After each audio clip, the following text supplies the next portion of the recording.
को पुष्ट करना चाहते हो तो भागवत की कथा उन्हें सुनवाओ। जब शंकरादित्य जी ने उदाहरण देकर के समझाया तो आज नारद जी के हृदय के किवाड़ खुल गए और हाथ जोड़ कर कहने लगे, भैया आपने तो मुझे बहुत सुंदर बात बतलाई है। हमारे मन में विवेक तब जागृत होता है, ज्ञान की प्राप्ति तब प्राप्त होती है, सत्संग हमें सुनने को तब मिलता है कि जब भगवान की कृपा होती है। और जब तक भगवान की कृपा नहीं होगी तब तक हमें कथा प्राप्त नहीं होगी, सत्संग प्राप्त नहीं होगा। कथा के प्रारंभ में आपको बताया था कि जा पर कृपा राम की हुई, ता पर कृपा करें सब कोई।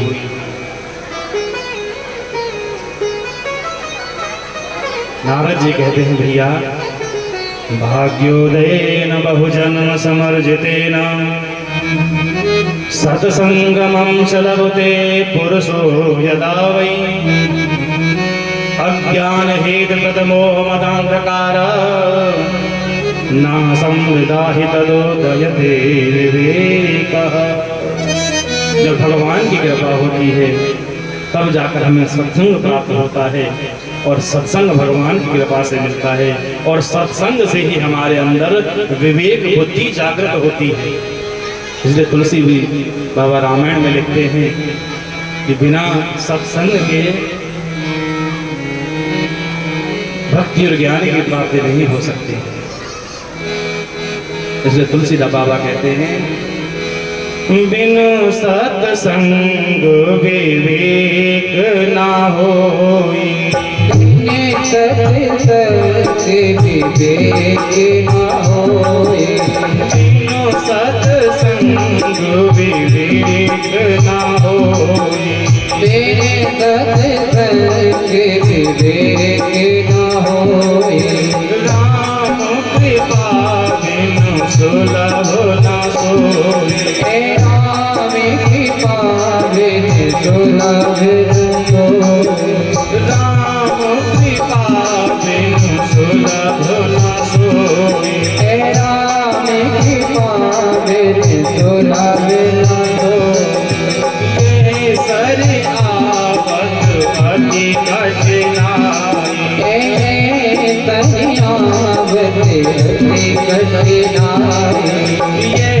सर आवत अति कठिनाई, राम कृपा बिनु आव न जाए, राम कृपा बिनु आव न जाए, राम कृपा बिनु आव न जाए।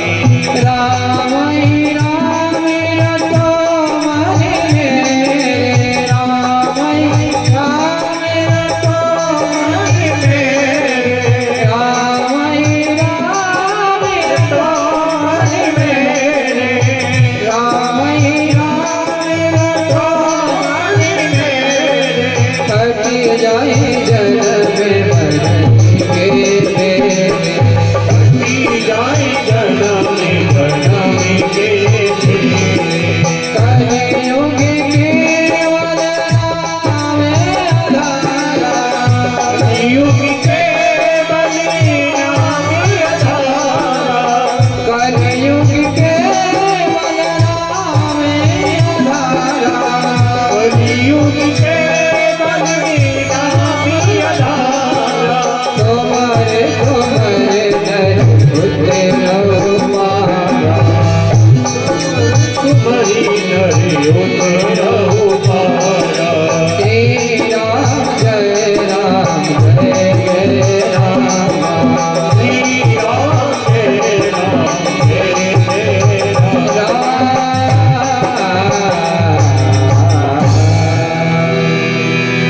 बोलिए भक्तवत्सल भगवान की, भागवत भगवान की जय जय श्री राम।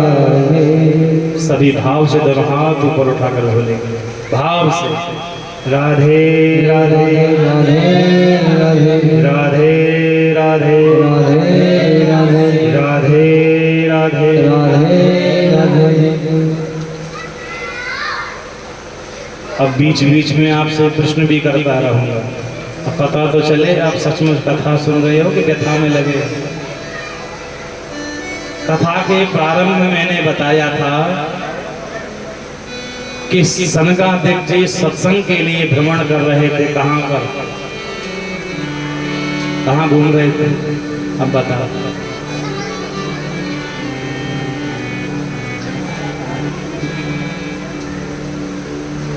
बस जो है सब पंजीरी के चक्कर में बैठे, कभी घंटा घड़ा वाला बज। सनकादिक जी कहाँ भ्रमण कर रहे थे सत्संग की इच्छा से? बद्री नारायण धाम में। कहाँ? बद्री नारायण धाम उत्तराखंड में। और नारद जी की भेंट वहीं पर होती है, बद्री नारायण धाम में। चर्चा तो चल रही है बद्री नारायण धाम में, और कथा के लिए स्थान कौन सा सुनिश्चित किया है? भागवत कथा कहाँ पर होनी निश्चित हुई है? गंगा द्वार समीपे तो तटमानंद नाम, कि गंगा जी के तट पर एक आनंद नाम का घाट है, तो वहां पर कथा होनी निश्चित हुई। क्यों? वहीं उत्तराखंड में कथा क्यों नहीं सुनाई? नीचे क्यों उतर के आए हरिद्वार? वो इसलिए आए कि उन्होंने बीच की भूमि का चयन किया है। जो हरिद्वार है वो मध्य भूमि है, ठाकुर जी का द्वार है हरिद्वार। जो दिल्ली वाले हैं, सतवागढ़ी वाले हैं, वो थोड़े से ऊपर उठ जाए हरिद्वार तक, और जो उत्तराखंड में रहते हैं बड़े बड़े सिद्ध, बड़े बड़े योगी जन, वो थोड़े से नीचे उतर आए। इसलिए मध्य की भूमि का चयन किया है हरिद्वार। आनंद नाम के घाट पर गंगा जी की नव कोमल बालू का एक चबूतरा बनाया, और उस चबूतरे पर चारों भैया सनक, सनंदन, सनातन और सनत कुमार व्यास रूप में विराजित हुए हैं। उस व्यास गद्दी को चारों भैया सुशोभित कर रहे हैं, और सामने बैठे हैं नारद जी मुख्य श्रोता बनकर के। और जैसे जब संतों को पता चला है कि गंगा जी के तट पर हरिद्वार में भागवत कथा का प्रारंभ हो रहा है, तो सारे संत अपने पुत्रों के साथ में, पत्नियों के साथ में, शिष्य परिवार के साथ में दौड़ने लगे।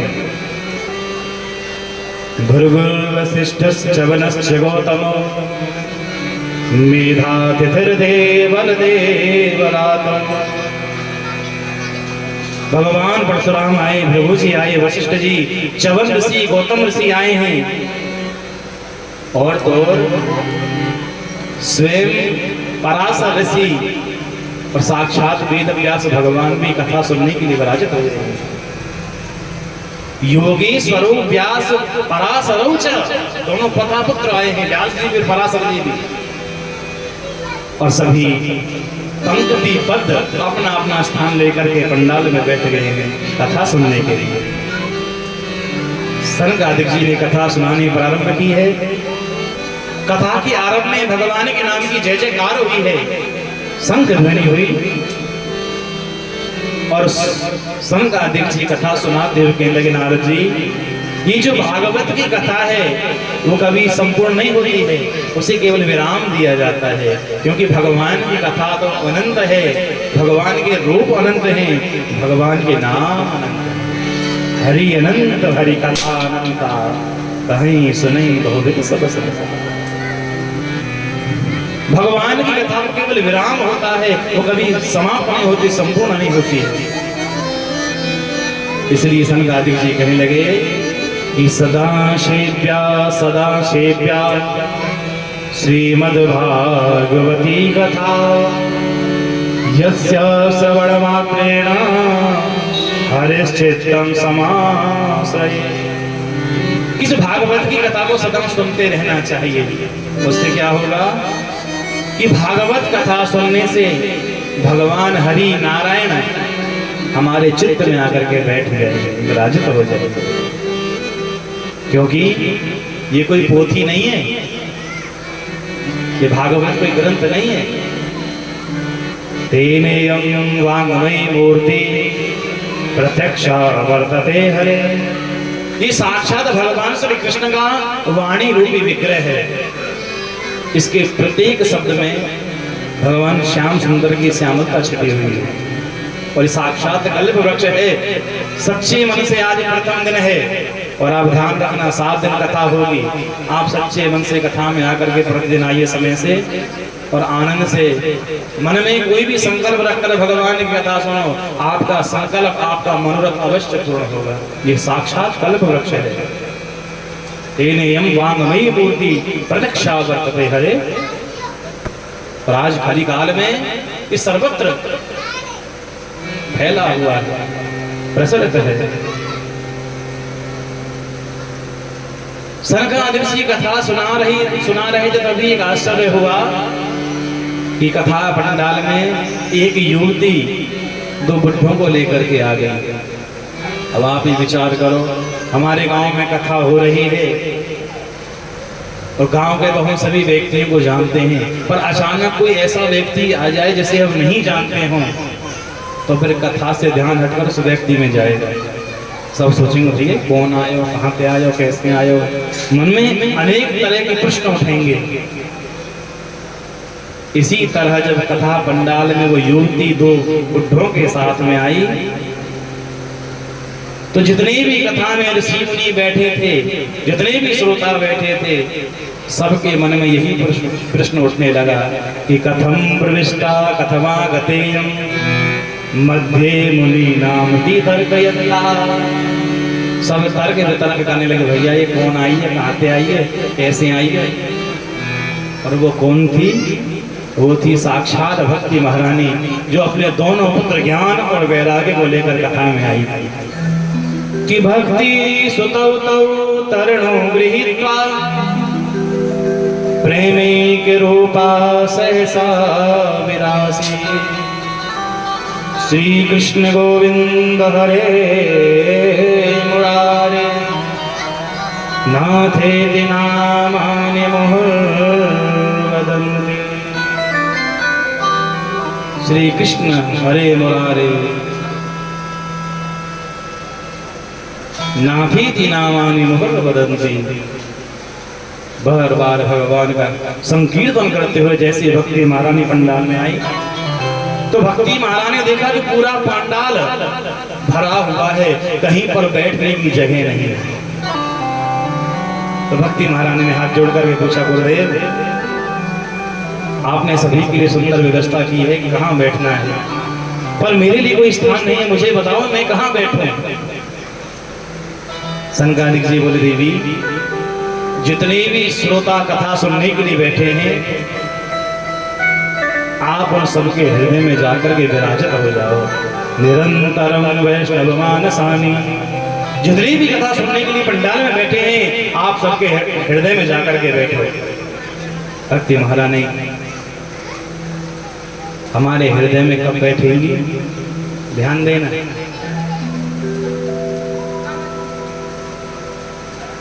यदि हमें अपना घर किराए पर उठाना है तो कब उठाएंगे कि जब घर खाली होगा तब। यदि घर में पहले से हम रह रहे हैं या कोई और दूसरा रह रहा है तो घर आप किराए पर नहीं दे सकते, खाली होगा तभी तो देंगे ना। और भक्ति महारानी हमारे हृदय में कब आएंगी? तो सनकादिक जी कहते हैं कि संसार में तीनों लोगों में वही सबसे सुखी है। कौन? जिसके पास में ज्यादा पैसा वो सुखी नहीं है, जिसका मन खाली है। सकल कुशल पात्रम सकल भुवन माधे निर्धनास्ते धन्या निवसते हृदये सा श्री हरेर भक्तिरेका हरिरपि निज लोकम सर्वथा तो विहाय प्रवसते हृदय तेषां भक्ति सूत्रोपनद्धा। भक्ति महारानी हमारे हृदय में तब आएंगी कि जब हमारा हृदय एकदम खाली होगा। और हमारा हृदय तो पहले से ही भरा पड़ा है, काम से, क्रोध से, लोभ से, मोह से, मत्सर से, ईर्ष्या से, द्वेष से। हाँ, इतना भरा पड़ा, उसमें तनिक सी भी जगह खाली नहीं है। तो भक्ति महारानी कैसे आकर के बैठती है? और जिसका हृदय रिक्त है, खाली है, भक्ति महारानी अकेले नहीं आती हैं। जैसे भक्ति महारानी हृदय में आकर के बैठती हैं, पीछे पीछे हरि स्वयं नारायण भी दौड़े चले आते हैं और नारायण भी हृदय में आकर के विराजित हो जाते हैं। तो भक्ति महारानी उन्हें प्रेम की रस्सी से, भक्ति की रस्सी से बांध देती है, फिर भगवान छोड़ करके नहीं जाते।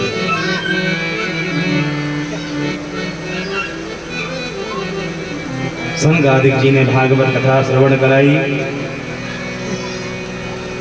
भक्ति, ज्ञान, वैराग्य तीनों पुष्ट हो गए।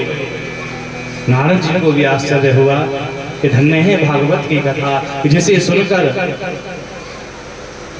भक्ति तो भक्ति, ज्ञान, वैराग्य में पुष्ट हो गए हैं। और ये भागवत की कथा कैसे है? सुनते तो हम कानों से हैं भागवत कथा को, पर इसका शरीर, इसका असर पूरे शरीर पर होता है। कैसे? हम भोजन मुंह से करते हैं, लेकिन मुंह से किया हुआ भोजन पेट में जाकर शरीर के समस्त अंगों को पोषण देता है, सभी में शक्ति पहुंचाता है। उसी प्रकार से भागवत की कथा कानों से सुनते हैं, लेकिन लाभ सर्वांग शरीर को पहुंचाती है। नारद जी के प्रसन्नता का ठिकाना नहीं रहा। नारद जी कहते हैं, भैया मैंने भागवत की महिमा सुनी और मैंने देखा कि इस भागवत कथा से ज्ञान वैराग्य तीनों पुष्ट हो गई। लेकिन मैं ये जानना चाहता हूँ, केवल इससे ज्ञान वैराग्य ही और भक्ति पुष्ट होते हैं, और भी कोई लाभ है? तो मैं जानना चाहता हूँ कि के विशुद्धंति वदन्तु मह्यम, इस भागवत कथा के और क्या लाभ है?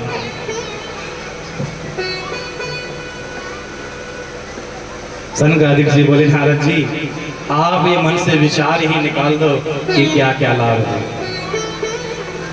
अरे जिसने जीवन भर पापाचार किया हो, जिसने जीवन भर मिथ्याचार किया हो, झूठ बोला हो, जिसने जीवन भर विचार किया हो, जिसने जीवन भर भक्ति नहीं की हो, वो भी यदि एक बार सच्चे मन से उस भागवत कथा को सुन ले, तो एक बार सुनने से ही उसका कल्याण हो जाता है। नारद जी, नारद जी बोले, विश्वास नहीं हो रहा है, क्या ऐसा भी हो सकता है? सनकादिक जी बोले, तो इस विषय में मैं आपको एक कथा सुनाता हूं, आप ध्यान से सुनिए। सनकादिक जी बोले, नारद जी बहुत समय पहले की बात है कि तुंगभद्रा नदी के किनारे पर एक ब्राह्मण रहता था, जिसका नाम था आत्मदेव। आत्मदेव भगवान का परम भक्त, तीनों समय की संध्या करता था, सुबह भी, दोपहर भी और शाम को। और प्रभु इच्छा से जो भी मिल जाए वो भगवान को समर्पित करके भोग लगा के प्रसाद रूप में पाता था। उसकी पत्नी का नाम था धुंधली। ब्राह्मण में जितने गुण थे, ठीक उसके विपरीत धुंधली में उतने ही अवगुण भरे हुए थे। और धुंधली कैसी थी? लोक वार्ता रता क्रूरा, प्रायसो बहुजल्पिका, सूरा च ग्रह कृत्येषु, कृपणा कलह प्रिया। कि लोक वार्ता रता,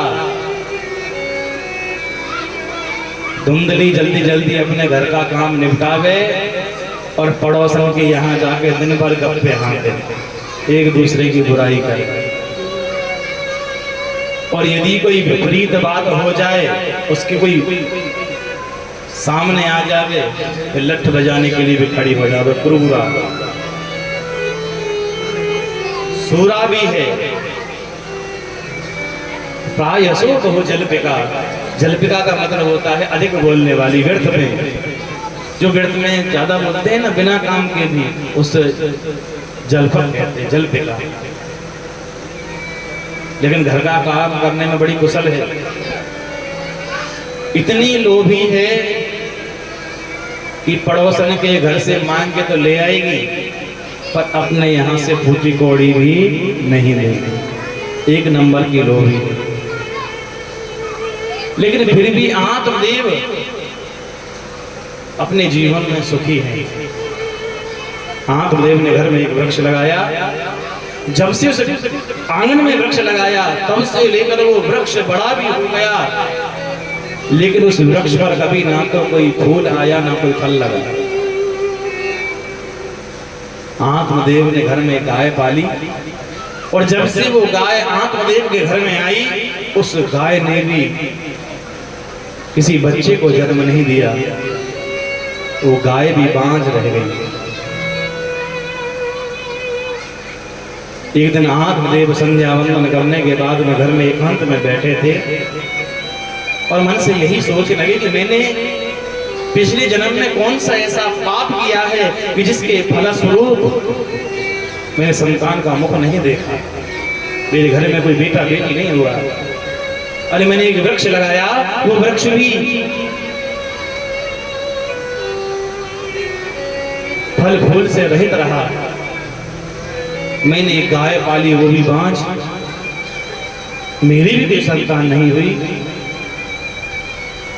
इतने गहरे सोच में आत्मदेव पड़ गया, मन में विचार करने लगा, जब मैं इतना पापी हूं तो मेरे जीने का अर्थ क्या है? मुझे नहीं जीना चाहिए, मुझे घर छोड़ के जंगल में चले जाना चाहिए। और अंत में विचार कर लिया, गृहं त्यक्त्वा वनं गतः, और घर छोड़कर वन की ओर जाने लगा है आत्मदेव। और ध्यान देना, किस लिए घर छोड़ा है आत्मदेव ने? बेटे के लिए, क्योंकि घर में बेटा नहीं है, बेटी नहीं है, संतान नहीं है, इसलिए घर छोड़ रहा है। आत्मदेव जंगल में चलता रहा, और चलते चलते जब एक पगडंडी के रास्ते से घनघोर जंगल में पहुंच गया तो एक वृक्ष के नीचे बैठकर जोर से रोने लगा। वहीं जंगल में से एक पगडंडी गुजरती थी। पगडंडी जानते हो? जो पैदल का रास्ता होता है, जिसे हम बटिया कहते हैं, भाई बटिया जा रहे हैं, पैदल जाने का रास्ता, उसको पगडंडी कहते हैं। उस पगडंडी से एक महात्मा गुजर रहे थे। जब उस महात्मा ने उस घनघोर जंगल में किसी के रोने की आवाज सुनी तो महात्मा को लगा कि शायद कोई भगवान से मिलने के लिए रो रहा है, भगवान के लिए रो रहा है। तो संत के मन में विचार है, क्यों ना मार्गदर्शन करें, क्यों ना उसे रास्ता दिखलाया जाए। संत जैसे ही आत्मदेव ब्राह्मण के पास में पहुंचे तो संत ने आत्मदेव को रोता हुआ देखकर पूछा कि हे ब्राह्मण देवता, आप क्यों इतनी जोर से रो रहे हो? कथं रोदसी विप्रत्वं काते चिंता बलीयसी वदत्वं सत्वरं मह्यं स्वस्य दुःखस्य कारणम्। जब कोई पूछने वाला मिल जाता है ना, दिल खोल कर रोने का मन करता है, और रोने से मन हल्का हो जाता है। पहले तो आत्मदेव जोर जोर से नहीं रो रहा था, केवल धीरे धीरे रो रहा था। जब संत ने पूछा ना कि क्यों रो रहे हो, तो अब तो आत्मदेव ने गति बढ़ा दी, जोर से रोने लगा। बोले महाराज क्या बताऊं कि मैं क्यों रो रहा हूं? अरे मैं संसार में जितना दुखी हूं उतना दुखी मेरे अलावा संसार में कोई नहीं है। कि किं ब्रवीमीर से दुखम पूर्व पापेन संचितम, कि मैंने पूर्व में कोई ऐसे पाप इकट्ठे किए हैं कि जिनका फल मैं अब भोग रहा हूं। महाराज मेरे कोई घर में बेटा बेटी नहीं है, मैंने गाय पाली वो भी बांझ, लेकिन वृक्ष लगाया उसने भी कोई फल फूल नहीं दिया, तो मेरे जीने का लाभ क्या है, फायदा क्या है? संत कहने लगे, अरे मूर्ख, तो बेटा बेटी के लिए रो रहा है, संसार के लिए रो रहा है। अरे संसार में कोई किसी का नहीं होता है, सब स्वार्थ से जुड़े हुए, मतलब से जुड़े हुए। आज भी कहता हूँ इस संसार के अज्ञान को छोड़ दे।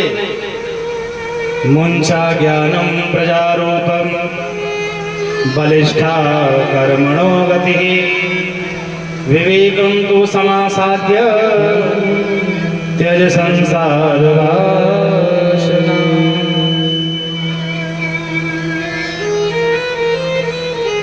अरे ब्राह्मण इस संसार की वासना का त्याग कर, यही सच्चा सुख है। और बेटा बेटी होना ही तो कर्म की गति है। ब्राह्मण ने कहा, अरे महाराज जी, अरे आप तो बाबा जी ठहरे, आप क्या जानो कि बेटा बेटी का सुख क्या है। अरे तुम नहीं जानते, जब छोटा सा बेटा कान में आकर तोतली भाषा में बोलता है ना, तो ऐसा लगता है जैसे कान में रसगुल्ला घुल गया हो। गृहस्थो सरसो लोके पुत्र पौत्र समन्विता। और महाराज, मैं तो इस घनघोर जंगल में संतान के लिए रो रहा था, परंतु आपने मेरा समय नष्ट किया है, आपने मेरा समय बर्बाद किया है। यदि आप मुझे कुछ देना चाहते हो तो मुझे संतान दीजिए, बेटा दीजिए, नहीं तो मैं तुम्हारे चरणों में सर पटक पटक करके मर जाऊंगा। और ऐसा कहते आत्मदेव ने सर पटकना शुरू कर दिया। संत बोले, भैया ठहरो, मैं अपने तपबल से ये देखना चाहता हूं कि तुम्हारे भाग्य में संतान योग है अथवा नहीं। संत ने आंखें बंद की और कुछ देर के बाद जैसे नेत्र खोले तो आत्मदेव से कहा, आत्मदेव, अरे तुम्हारे भाग्य में तो कोई संतान है ही नहीं, तुम जीवन भर नहीं संतान रखोगे। तो आत्मदेव को और जोर से रोने लगा। बोले, महाराज, अब मैं अवश्य मरूंगा, अब जीवित नहीं रहूंगा। जोर से जब फिर से सर पटकना शुरू किया तो संत बोले, भैया एक मिनट ठहरो, मैं देखना चाहता हूँ कि तुम्हारे भाग्य में कब तक संतान नहीं है। संत भगवान ने फिर से आंखें बंद की और कुछ देर बाद जब आंखें खोली तो आत्मदेव से कहा, आत्मदेव, तुम्हारे एक जन्म तो क्या, अगले 7 जन्मों तक भी कोई संतान का योग नहीं है, अगले 7 जन्मों। अब तो आत्मदेव और जोर से रोने लगा, कहने लगा, महाराज, अब तक तो मैं केवल इसी जन्म से दुखी था, परंतु आपने तो मेरा दुख 7 गुना बढ़ा दिया। अब तो मैं अवश्य मरूंगा, अब जीवित नहीं रहूंगा। जब जोर से सर पटकने लगा, संत को दया आ गई और संत ने प्रसाद रूप में एक फल आत्मदेव ब्राह्मण को दिया और कहा कि जाओ,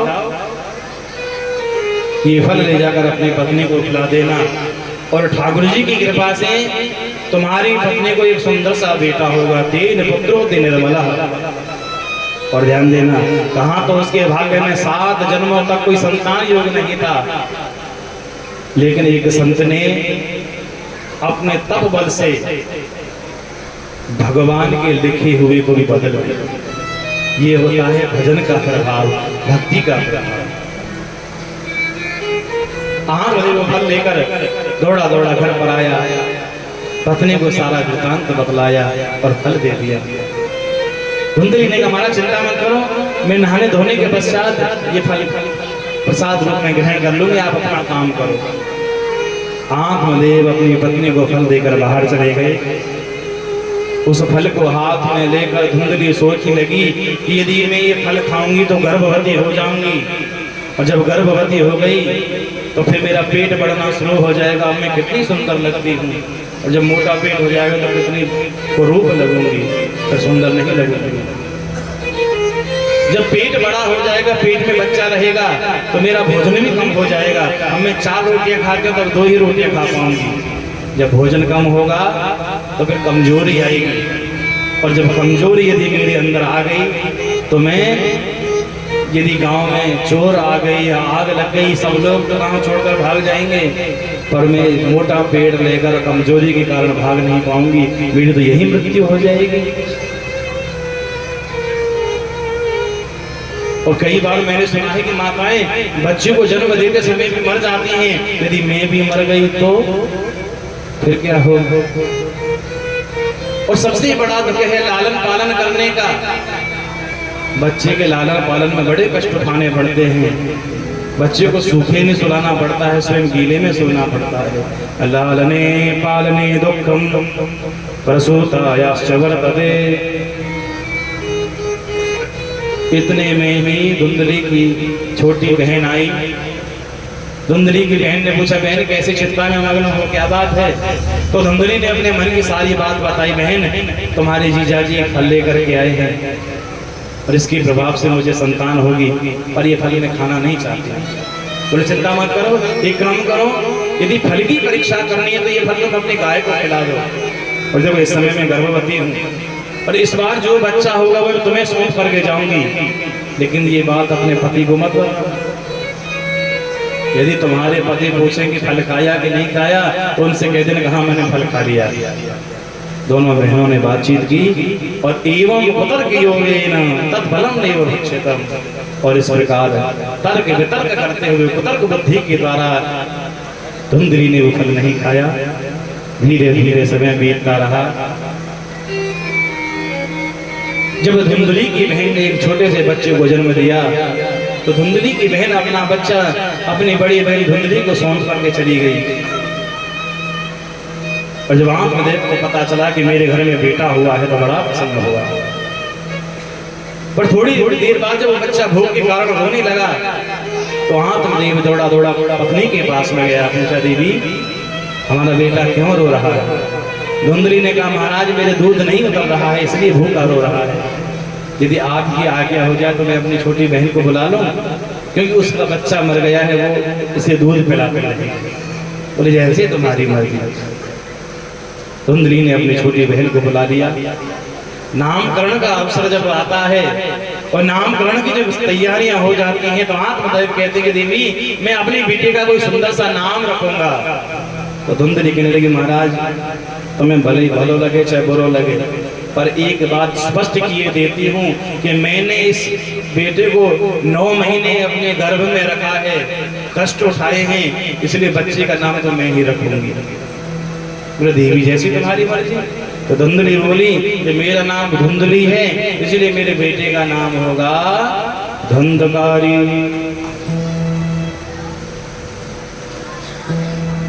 और प्रसन्नता की बात देखिए कि धुंधली ने जो फल गाय को खिलाया था, ठाकुर जी की कृपा से गाय को भी गर्भ ठहरा, उसने भी एक सुंदर संतान को जन्म दिया है। और संतान भी कैसी है कि उसका सर्वांग शरीर तो मनुष्य के जैसा है लेकिन कान गाय के जैसे हैं,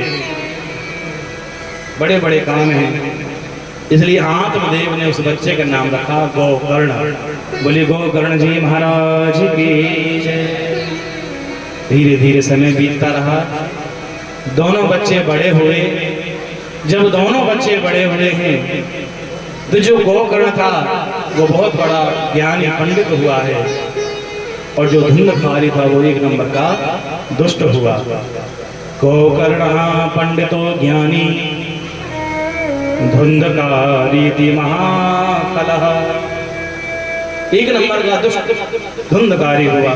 रोज धुंधकारी की शिकायत घर पे आने लगी। अभी किसी के घर में चोरी करता, किसी के साथ में मारपीट करता, किसी की बहन बेटी के साथ में छेड़छाड़ करता। जब नित्य प्रति रोज शिकायत आने लगी आत्मदेव के पास में, तो आज आत्मदेव एक दिन फिर से दुखी हो गई और एकांत में बैठकर फिर से आत्मदेव रोने लगे कि मैंने पता नहीं कौन सा पाप किया था जिसके कारण मेरे घर में यह दुष्ट पैदा हुआ। और आज फिर से आत्मदेव अपने मन में घर छोड़ने का विचार करते हैं। ध्यान दें।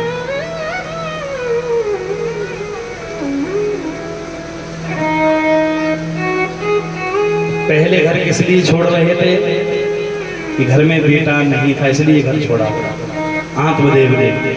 और आज किस लिए घर छोड़ रहे हैं कि घर में बेटा है इसलिए घर छोड़ रहे हैं। पहले बेटा नहीं था इसलिए दुखी थे और आज घर में बेटा है इसलिए आत्मदेव दुखी है।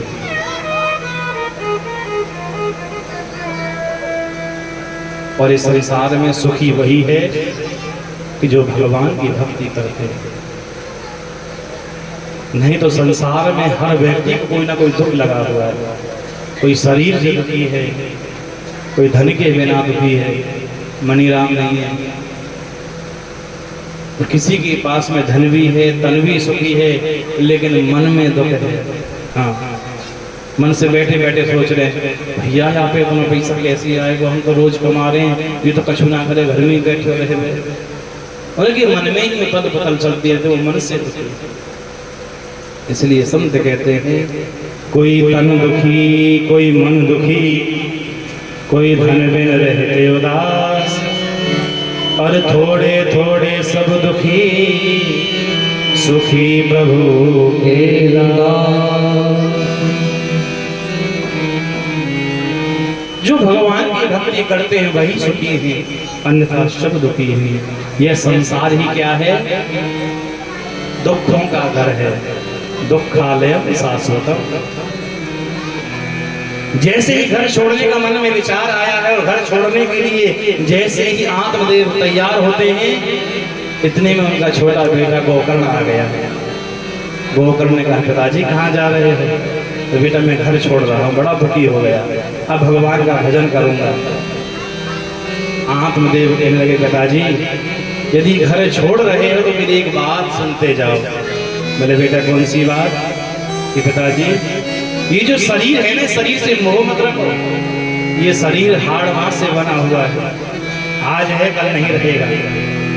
चाहे कितना भी शरीर में बल भरा हो, लेकिन एक दिन ऐसा आएगा कि आप रास्ते भी नहीं चल पाओगे। चरपट मंजिल का स्तोत्र में बहुत सुंदर चरित्र चित्रण किया है जयदेव जी ने। कहते हैं दसन विहीनम जातम पुण्यम तदपि निमुंचति आशा पिंडम। बुढ़ापे में मुंह से सारे दांत गिर जाएंगे, एक भी दांत नहीं रहेगा मुंह में, सारा फर्नीचर गायब, बस जीभ वैसे घूमते रहेगी मुंह में। लेकिन मन से फिर भी वासनाओं का, तृष्णा का त्याग नहीं होता है।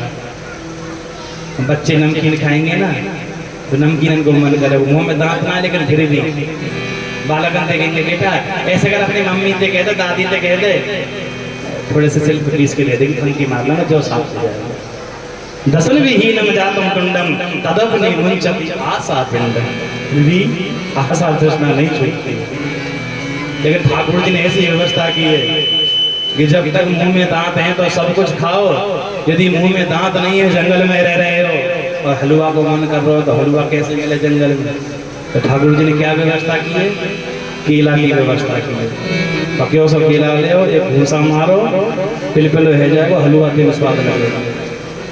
क्या जरूरत? शरीर की भूख भी शांत होगा। हाय हाय रे मजबूरी। बोले भक्तवत्सल भगवान की। गोकर्ण जी ने कहा पिताजी इस संसार को आप नश्वर समझिए, ये संसार एक ना एक दिन नष्ट होने वाला है। आज है तो कल नहीं रहेगा, कल है तो परसों नहीं रहेगा, ये निश्चित है। आया है सो जाएगा, राजा रंग फकीर।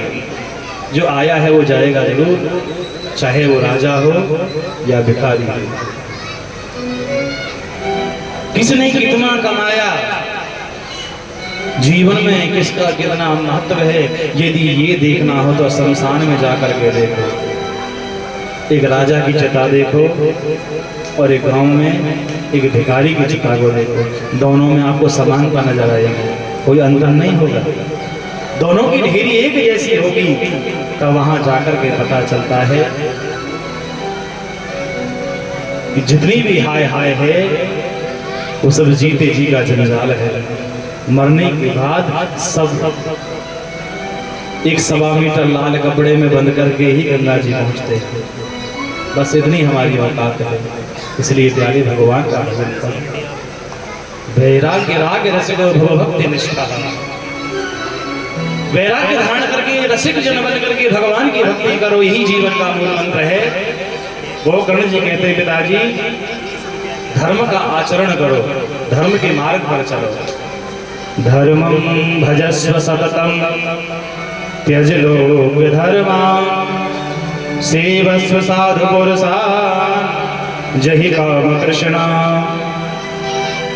अन्यस्य दोष गुण चंदनमा सुमुक्त्वा सेवा कथा रसमो निद्रा पिबध्वम्। धर्म का आचरण करो। और धर्म कितने बतलाए हैं? 2 धर्म है, एक लौकिक धर्म और दूसरा है पारमार्थिक धर्म। हम ग्रस्त जीवन जी रहे हैं तो हमारा पहला धर्म क्या है? बच्चों का पालन पोषण करना, उन्हें शिक्षा दिलाना, अच्छे संस्कार देना। और दूसरा धर्म है परमार्थ, जो आप सब लोग कर रहे हैं। केवल हमारा उद्देश्य ये नहीं कि हम बच्चों का ही पालन पोषण करें, हमारा दूसरा धर्म भी क्या है कि हमें परमार्थ भी करना चाहिए। कोई दरवाजे पर भूख आया है तो उसे भोजन कराएं, कोई प्यासा आया है तो उसे जल पिलाएं, जो कोई जरूरतमंद है उसकी सहायता करें, मदद करें।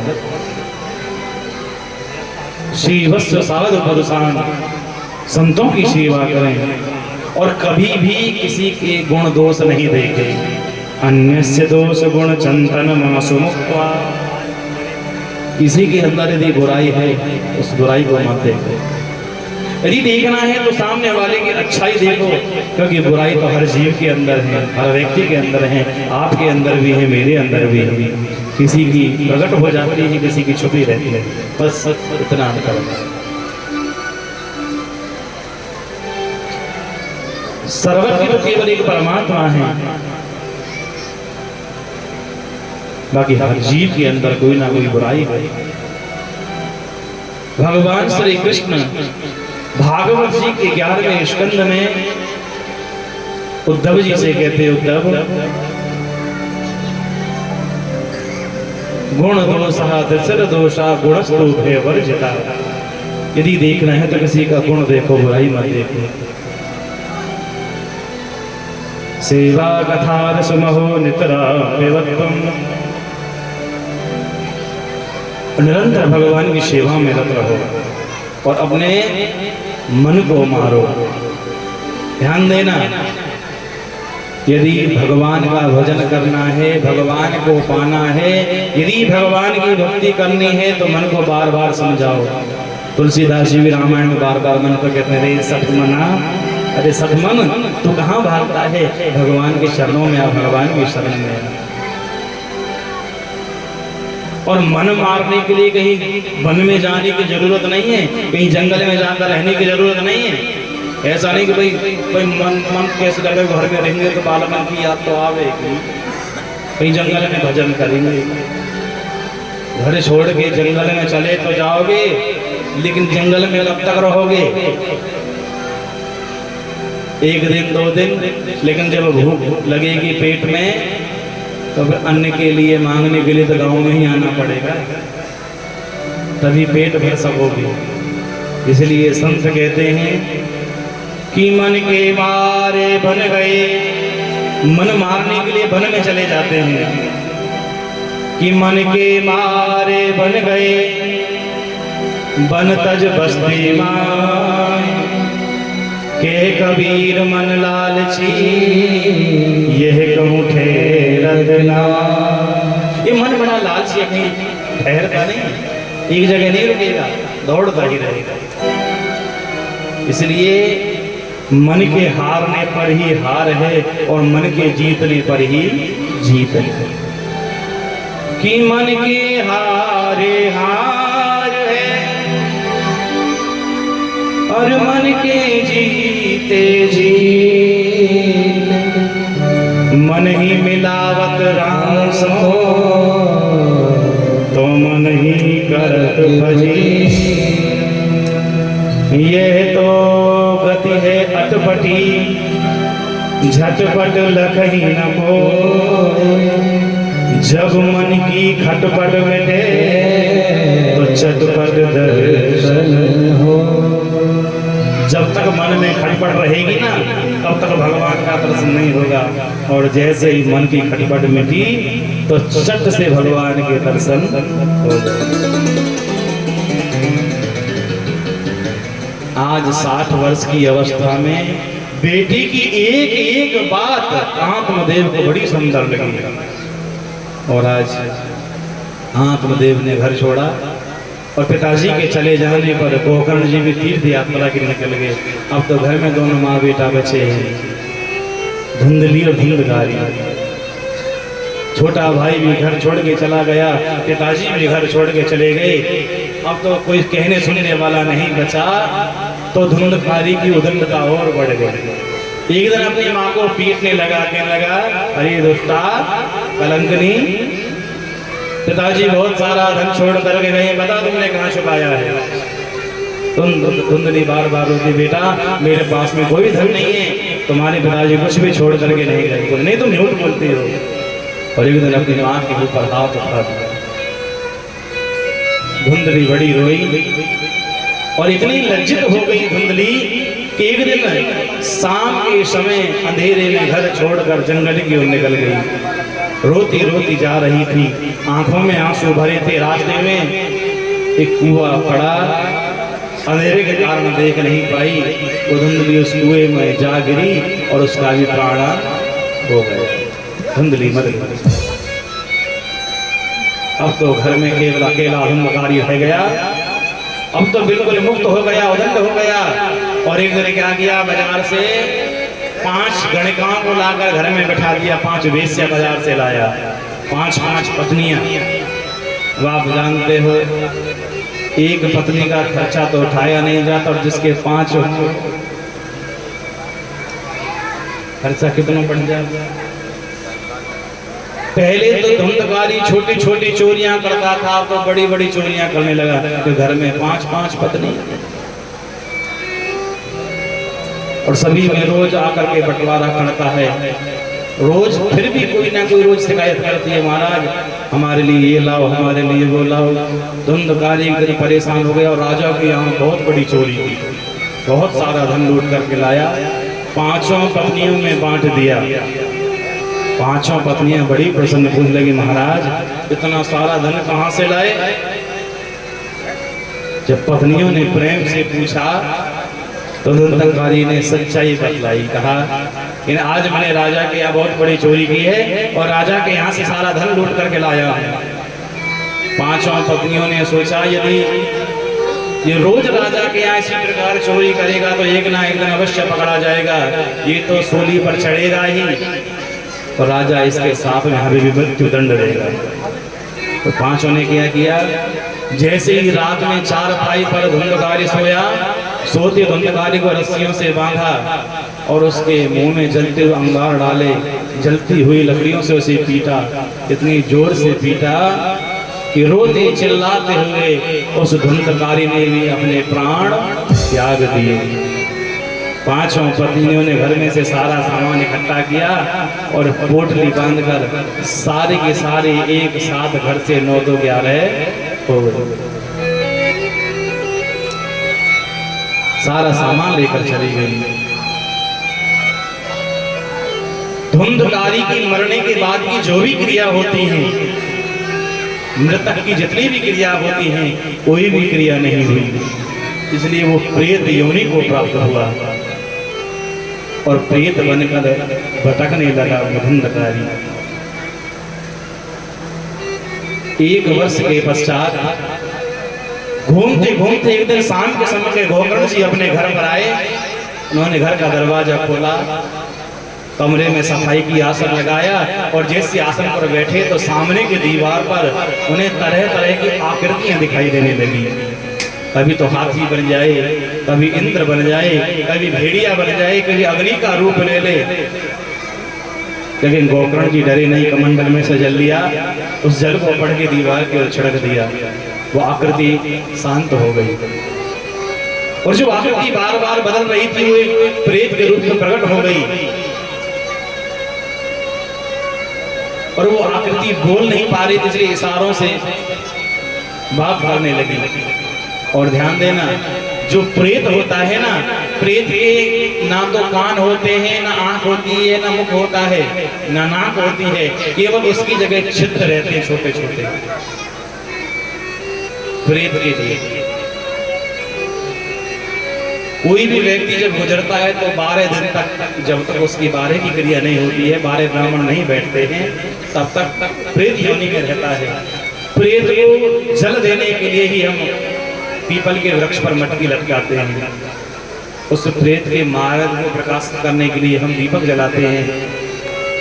और गाय को जो हम ग्रास देते हैं, तो उस समय गाय को जो रोटी देते हैं 12 दिन तक, उस गौग्रास से ही उस प्रेत का शरीर पुष्ट होता है। उसके पोषण के लिए हम गौग्रास देते हैं। गौकर्ण जी ने फिर से कमंडल में से जल निकाला, उसे अभिमंत्रित करके उस आकृति की ओर छिड़का, तो आज उस प्रेत ने बोलना प्रारंभ कर दिया। कहने लगा कि वाताहारेण जीवामि, कि भैया मैं अब तक इस वायु का भक्षण करके जीवित हूँ, लेकिन आप मेरे ऊपर कृपा करो और मुझे इस प्रेत योनि से मुक्त कर दो। मैं आपका जीवन भर उपकार नहीं भूलूंगा। गौकर्ण ने कहा, भैया जब मुझे पता चला कि तुम्हारी अकाल मृत्यु हुई है, तो तुम्हारी मुक्ति के लिए मैंने गया जी में श्राद्ध किया है, तुम्हारा पिंडदान किया है, लेकिन फिर भी तुम्हारी प्रेत योनि दूर नहीं हुई। धुंधकारी ने कहा, भैया गोकर्ण, तुमने मेरे लिए केवल एक गया श्राद्ध किया है, यदि तुम गया जी में जाकर 100 बार भी श्राद्ध करोगे,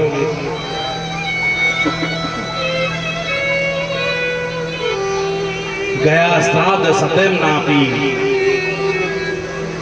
मुक्तिर्मेने भविष्यति। यदि गया जी में जाकर मेरे नाम से 100 पिंडदान करोगे तो भी मेरी मुक्ति होने वाली नहीं, क्योंकि मैंने पाप ही इतने बड़े किए। इसलिए भैया कोई अन्य कोई उपाय देखिए। गौकर्ण जी ने कहा, चिंता मत करो, मैं अवश्य तुम्हारी मुक्ति के लिए उपाय ढूंढता हूँ। अब तो रात्रि भर गौकर्ण को नींद नहीं आई। सुबह उठे, संध्या वंदन किया, सूर्य को अर्घ दिया, भगवान सूर्य नारायण से अपने भाई की मुक्ति का उपाय पूछा। तो सूर्य नारायण भगवान ने उत्तर दिया कि श्रीमद् भागवत की कथा के द्वारा ही तुम्हारे भाई की मुक्ति हो सकती है। श्रीमद् भागवत कथा श्रवण कराओ। पूरे नगर में शोर मच गया कि हमारे गांव में श्रीमद् भागवत कथा का आयोजन होगा। वो सुंदर समय भी आया, व्यास भक्ति तैयारी की गई। इस पर गौकर्ण जी महाराज सुशोभित हुए और पूरा गांव कथा सुनने के लिए आया। और जैसे ही पहले दिन की कथा प्रारंभ हुई, तो उस कथा को सुनने के लिए वो धुंधकारी के प्रेत रूप में आया। जब धुंधकारी को कहीं भी बैठने का स्थान नहीं मिला, तो एक 7 गांठ का बांस उस पंडाल में उसकी शोभा बढ़ाने के लिए, सजाने के लिए लगा हुआ था, और उसमें एक छोटा सा छिद्र बना हुआ था। उस छोटे से छिद्र में वायु रूप धारण करके वह धुंधकारी बैठ गया और प्रेम से पहले दिन की कथा सुनी। और जैसे ही पहले दिन की कथा को विराम हुआ, तभी कथा पंडाल में एक विस्फोट हुआ, एक आवाज हुई।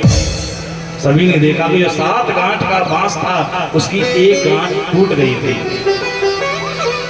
और ऐसा एक दिन नहीं हुआ, ऐसा 7 दिन तक लगातार होता रहा। और 7 दिन में उस 7 गांठ के बांस की 7 गांठें टूट गई। और जैसे अंतिम दिन अंतिम गांठ टूटी है, तो उस बांस में से जो धुंधकारी था, वे दिव्य रूप धारण करके प्रकट हुआ। और प्रकट होते ही भागवत जी की महिमा गाने लगा, कहने लगा कि धन्या भागवती वार्ता प्रेत पीड़ा विनाशिनी। कि भागवत की कथा धन्य है जो जीव को प्रेत पीड़ा से मुक्त करती है।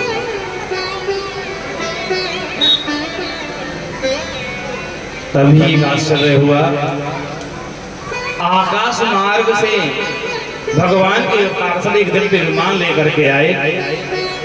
उस विमान में धुंधकारी बैठा और भगवान के धाम की ओर जाने लगा। तो जितने भी श्रोता गांव वाले कथा में बैठे थे, सबका चेहरा लटक गया। गौकर्ण जी ने पूछा, क्या हुआ?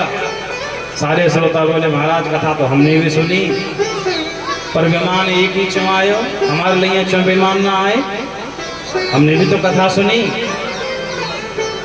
गोकर्ण जी बोलो मुझसे क्या पूछते हो, भगवान के पार्षदों से पूछो कि एक विमान लेकर के क्यों आए। गोकर्ण जी ने पूछा भैया ठहरो, कथा तो सबने सुनी है, आप विमान एक ही लेकर के आए धुंधकारी के लिए, सबके लिए विमान लाने चाहिए थे ना। भगवत पार्षद ने कहा गोकर्ण जी कथा सुनी तो सबने है, परंतु कथा का मनन चिंतन और निधिध्यासन केवल धुंधकारी ने किया है। गांव के अन्य व्यक्तियों ने कथा इस कान से सुनी दूसरे से निकाल दी है, उसका चिंतन नहीं किया है, मनन नहीं किया है, उसका निधिध्यासन नहीं किया है।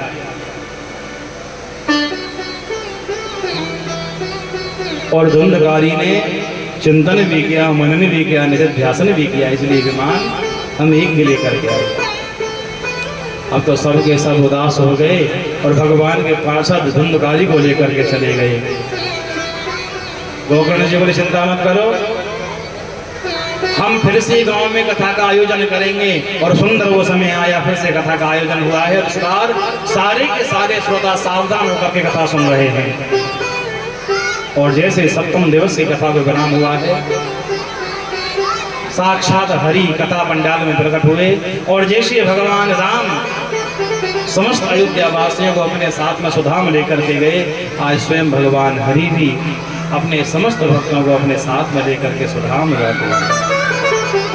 बोलिए भक्तवत्सल भगवान की जय, श्री राधा रानी सरकार की जय, भागवत भगवान की जय। और इसी के साथ आज की कथा को यही विराम देते हैं।